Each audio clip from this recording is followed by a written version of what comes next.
What's up guys, Caleb Bake01 back again for another random horror review. For today's episode, wanted to talk about what I feel is maybe a little bit of an overlooked or underappreciated anthology film. When it comes to anthology movies in horror, most people will go to ones like Creepshow or one of the Crypt movies, but I feel like this one's always been a bit of a hidden gem, and that is Stephen King's Cat's Eye from 84. I thought it was 85, but it says here 84, so either way. Picked up this one just the other day. It's from that classic remastered line that, if you've been following my channel, I've been trying to collect them all lately. This is actually a film I already own. This is the Umbrella edition, and I actually really like this edition too, so I'm probably going to keep that one also and just have both copies. But as I said, picked up this one the other day and chucked it on. I've always felt like this is a hidden gem for me also. I've always sort of forgotten how much I actually really do like this one. But put it on just to re-familiarize myself with it for the review for you guys today, and it looks great and everything. But another thing I wanted to bring up, I've never seen this at the start of a movie before, but they attached a disclaimer before the movie started in this one, and it was basically just saying the movie's a bit older now, and there are stuff that was in this movie that they put in back then, but it just wouldn't fly now. So just a disclaimer saying that you could be offended, and just watch out for that. And I'd never seen that at the start of a movie before in this sort of format, but if you guys have, feel free to let me know in the comments. I just thought that was interesting. I wanted to throw that in there. Not saying that there's stuff in there that's not worthy of that. I think there's some like animal cruelty and stuff in this one, if I'm remembering right. But yeah, I just thought that was interesting, and I wanted to say that. Normally, before I get into my thoughts, I just quickly run through the plot, but because this one's an anthology and it's just pieced together of all little stories, we'll sort of go through them with my thoughts as we go. But let's get this underway. Stephen King's Cat's Eye from 94 or 95. So just to quickly get this one underway, I'm just going to quickly go through the wraparound in this one. If you're unaware of what a wraparound is in an anthology film, it's just basically the story that pieces them all together. This one is just following a stray cat from just place to place, and the cat's being thrown in all these different scenarios or witnessing all these different things, and there are stories. So it's pretty basic, but it is kind of fun, and probably one of my favourite things about the wraparound is all the little Stephen King Easter eggs that are in there. We get to see Cujo, we see Christine. There's another one on the tip of my tongue, but I can't remember what it is. But that was one of my favourite things about the wraparound, just sort of keeping my eyes peeled for what sort of Easter eggs were going to be thrown in there. I thought that was really interesting. But to get underway with the actual stories, the first one that we have is, I believe the story is called Quitters Inc. It stars James Woods, who I just want to say quickly, especially over recent time, James Woods has become one of my favourite people to see in movies. I just really enjoy how much energy and charisma he always gives in his performances, and this is no exception. He just, with the material he's given, he just gives it his all, and I love that. And this is probably my favourite story out of the three that we have in this. It's just so quirky and twisted and fun and disturbing. So basically, James Woods, he is a husband and father, and he wants to quit smoking, so he goes into this organization called Quitters Inc. And they are going to just go over the top and do whatever is necessary to have him stop smoking. And it is fucking crazy. Like, it is so twisted and fun. Like the fun sort of stuff, you have the head of this organization, and during the first meeting, he just starts smashing these cigarettes, and it's so fucking funny. He just smashes them on the table and starts screaming. It's like, oh fuck, like, settle down. But then also the punishments of if he is caught smoking, because they're going to send people watching him 24/7 to make sure he doesn't smoke. And the punishments are so over the top and so fucked up and twisted, it makes you go, holy shit. But that's just sort of what adds to it. It just makes it so much crazier and so much more, like, just twisted, as I said. And also just the psychological elements thrown in there. As I said, they've got people watching him 24/7, so There's a scene where some boots are dripping in the wardrobe, and has a question mark if someone was actually in there, which is really creepy. But then again, it throws in something fun, like there's this jogger running past James Woods' house, and the camera zooms out, and from the waist up he's wearing like jogging attire, but then he's actually wearing business shoes and knee-high socks, so obviously someone undercover. Like, this story is just so twisted and so much fun, and there's just so much like weird shit thrown in there, but it just adds to it, and it keeps going and going. And one of the most memorable things for this little segment in there is the end.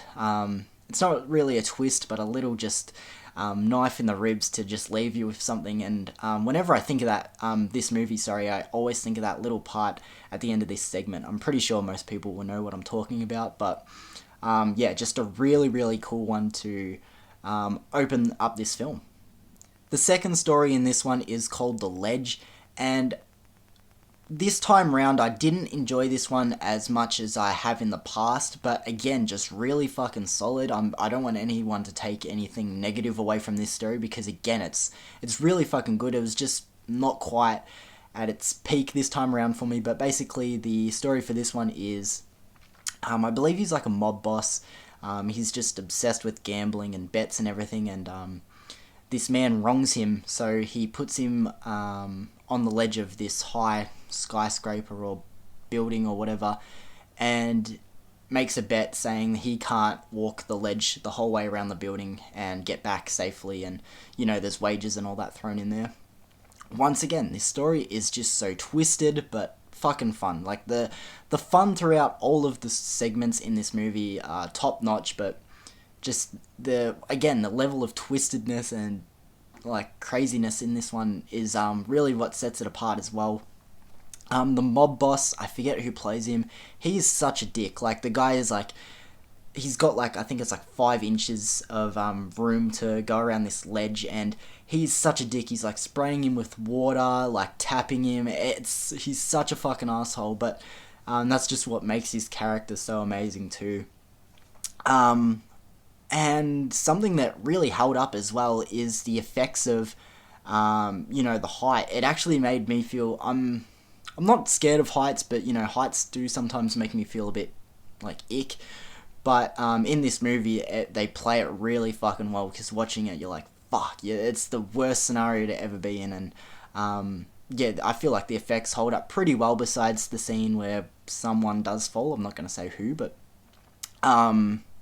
the effects of how high he actually is and him being up there was really fucking cool, and that holds up very well also. So even though I said this story, this little segment doesn't hold up as much as it has in the past for me, still definitely one to recommend. And with that being said, let's get into our last story, being called, I actually forget what it's called. I'm trying to find it here on the back, and it doesn't say. I think it's just called General, or General versus the Troll. And this story stars Drew Barrymore. This is when she was just a child actor. She's roughly like, I'd say 6 or 7 in this. And the story is basically this little girl, she's in this house, and she's claiming that a monster is coming out of her wall and just causing a muck in the night. And this story actually ties in pretty well with the wraparound, because the cat that we've been following, is now this girl's pet. And she's claiming that there's a troll coming out of her wall and, just causing a muck in the night. And this is probably my least favourite story, just because there isn't too much substance to it. It really is just black and white, a little creature feature story in there. There's not too much layers or anything to add to it, but still tons of fun. I've heard a lot of people say this is the creepiest. I wouldn't say any of the stories are actually overly scary, but once again, just like the other two, so much fun. And I really do like the creature effects and just the effects in general, because they use a lot of miniatures and a lot of cool sets to, really immerse you in what's going on there. And once again, a really enjoyable story, not quite as strong as the other two, but as I said, this whole movie is a hidden gem, and I definitely would recommend it, especially for people who like horror anthologies. So I want to just leave it there. It's sort of hard to talk about anthology films because, as I said, it's just broken up into little segments and little stories, and if you say too much, you're giving too much away. So I'm going to leave it there, but at the end of the day, this is one, as I said, super underrated, such hidden gem.